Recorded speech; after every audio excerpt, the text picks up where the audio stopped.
Mos e shpërfill këtë video, edhe nëse mendon se nuk ka lidhje me ty, sepse ajo që ndodhet brenda shtëpisë tënde tani, mund të jetë arsyeja pse ndihesh i bllokuar, pse gjërat nuk ecin siç duhet, apo pse bekimet nuk po hyjnë në jetën tënde siç duhet. Shumë njerëz mendojnë se problemi është jashtë tyre, në fat, në njerëz të tjerë, apo në rrethana. Por e vërteta është më e thellë. Ndonjëherë, problemi fillon në vendin ku jeton çdo ditë. Shtëpia jote nuk është vetëm një hapësirë fizike, është një vend që mban energji, kujtime, emocione dhe gjurmë të çdo gjëje që ka ndodhur brenda saj. Dhe disa gjëra që mban aty, pa e kuptuar, mund të bllokojnë rrjedhën e bekimeve. Sot do të zbulosh 5 gjëra që shumë njerëz i mbajnë në shtëpitë e tyre, por që krijojnë një pengesë të padukshme për paqen, suksesin dhe bekimet. Qëndro deri në fund, sepse njëra prej tyre është më e zakonshme se sa mendon. Gjërat e vjetra dhe të thyer janë më shumë se sa thjesht objekte që nuk funksionojnë. Ato mbajnë një energji të rëndë, të stagnuar, që nuk lejon lëvizjen përpara. Kur një objekt prishet dhe vazhdon ta mbash në shtëpi, ai bëhet një simbol i diçkaje të papërfunduar. Çdo herë që kalon pranë tij, edhe pa e kuptuar, mendja jote regjistron mungesë, neglizhencë dhe ndalim. Kjo krijon një ndikim të heshtur në gjendjen tënde shpirtërore dhe emocionale. Në aspektin shpirtëror, objektet e prishura përfaqësojnë bllokim. Ato nuk lejojnë që energjia e re të qarkullojë irshëm në hapësirën tënde. Dhe kur energjia nuk lëviz, asgjë nuk ndryshon. Bekimet kanë nevojë për hapësirë të pastër për të hyrë, por kur shtëpia është e mbushur me gjëra që nuk funksionojnë më, mesazhi që dërgon është: unë jam ende i lidhur me atë që nuk ecën. Nëse dëshiron ndryshim, fillo duke hequr atë që nuk ka më jetë. Rrobat që nuk i përdor më mund të duken të padëmshme, por ato mbajnë më shumë se sa thjesht pluhur. Ato ruajnë energjinë e një kohe që ka kaluar, një version të vjetër të jetës tënde, që ndoshta nuk ekziston më. Kur mban rroba që nuk i vesh prej vitesh, ti në mënyrë të pavetdijshme po mbajnë të kaluarën aktive në jetën tënde. Dhe kjo mund të ndikojë në mënyrën si ndihesh dhe si ecën përpara. Energjia e re kërkon hapësirë, por nëse shtëpia jote është e mbushur me gjëra që nuk përfaqësojnë më atë që je sot, atëherë ajo energji e re nuk ka vend ku të hyjë. Kjo nuk është vetëm çështje organizimi, është çështje e identitetit dhe e rrjedhës së jetës. Kur heq dorë nga ajo që nuk të përfaqëson më, ti krijon hapësirë për atë që do të vijë. Dhe shpesh, pikërisht aty fillojnë bekimet. Objekte me kujtima negative. Ka objekte që mbajnë histori, jo gjithmonë të bukura. Një dhuratë nga dikush që të ka lënduar. Një objekt që lidhet me një periudhë të vështirë. Një send që të kujton dhimbje, zhgënjim apo humbje.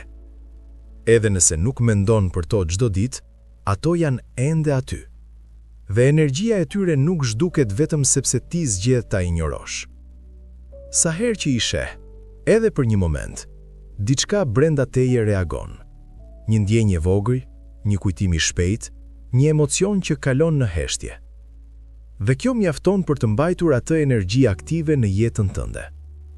Bekimet nuk qëndrojnë aty ku dhimbja mbahet gjallë, jo sepse nuk duan, por sepse nuk ka hapësirë për to. Nëse dëshiron paqe, duhet të lirosh atë që të lidh me të kaluarën. Papastërtia dhe rrëmuja nuk janë vetëm çështje pamjeje. Ato janë një reflektim i drejt për drejt i energjisë që qarkullon brenda shtëpisë tënde. Kur hapësira është e mbushur me gjëra të shpërndara, të palidhura dhe të paorganizuara, mendja fillon të ndjejë të njëjtën gjë. Ti mund të mos e vëresh me njerë, por rrëmuja krijon një ndjenjë të brendshme tensioni, një ndjenjë që diçka nuk është në rregull, dhe kjo ndikon në mënyrën si mendon, si ndihesh dhe si merr vendime. Energjia e bekimeve kërkon qartësi. Ajo kërkon hapësirë të pastër për të hyrë dhe për të qëndruar. Por kur çdo cep është i mbushur me rrëmuj, ajo nuk ka ku të vendoset. Pastrimi nuk është vetëm fizik, është një deklaratë shpirtërore që thotë jam gati për ndryshim. Dhe kur kjo ndodh, gjërat fillojnë të lëvizin. Energjia negative në shtëpi. Ka diçka më të fortë se çdo objekt fizik. energjia që mbetet pas fjalëve dhe emocioneve. Konfliktet, debatet, fjalët e rënda, ato nuk zhduken me njëherë. Ato që ndrojnë në hapësirë, duke krijuar një atmosferë të padukshme, por shumë reale. Ndoshta ke hyrë ndonjëherë në një shtëpi dhe ke ndjerë me njëherë një peshë, pa e ditur pse. Kjo është energjia që është mbledhur me kalimin e kohës. Dhe nëse kjo energji është e pranishme në shtëpinë tënde, ajo mund të bllokojë paqen, qetësinë dhe bekimet. Sepse bekimet nuk qëndrojnë në një vend ku energjia është e rëndë. Ato kërkojnë paqe, kërkojnë harmoni. Dhe ndonjëherë, për të ndryshuar jetën, duhet të ndryshosh atmosferën ku jeton. Gjërat që nuk i përdor, por i mban për çdo rast.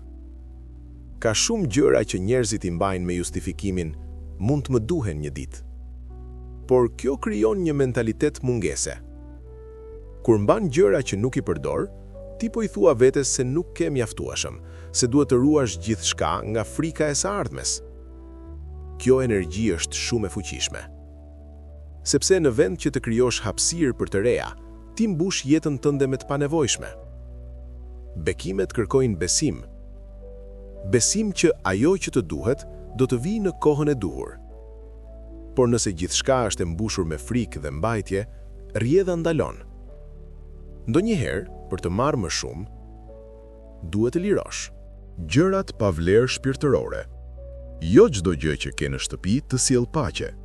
Disa objekte janë thjesht aty, pa kuptim, pa energji të mirë, pa lidhje me atë që je.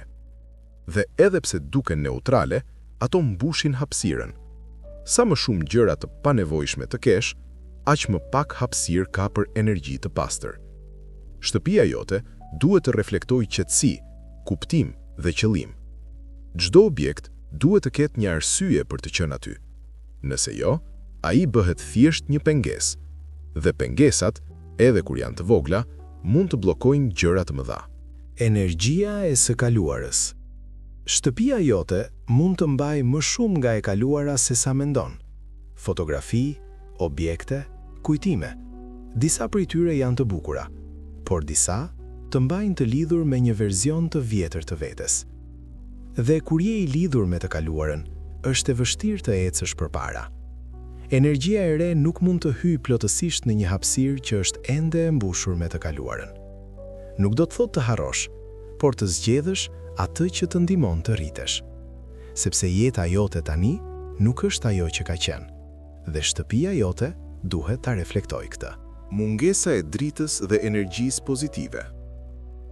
Drita është thelbësore. Një shtëpi e errët, pa dritë natyrale, pa ajër të pastër, krijon një ndjenjë mbylljeje. Dhe kjo ndikon drejt për drejt në energjinë që ndjen çdo ditë. Kur nuk ka dritë, mendimet bëhen më të rënda, ndjenjat më të lohura. Por kur drita hyn, gjithçka ndryshon. Drita sjell jetë, sjell qartësi, sjell energji të re. Ndonjëherë, një ndryshim i vogël si hapja e dritareve mund të ndryshojë gjithçka, sepse energjia e mirë gjithmonë kërkon hyrje.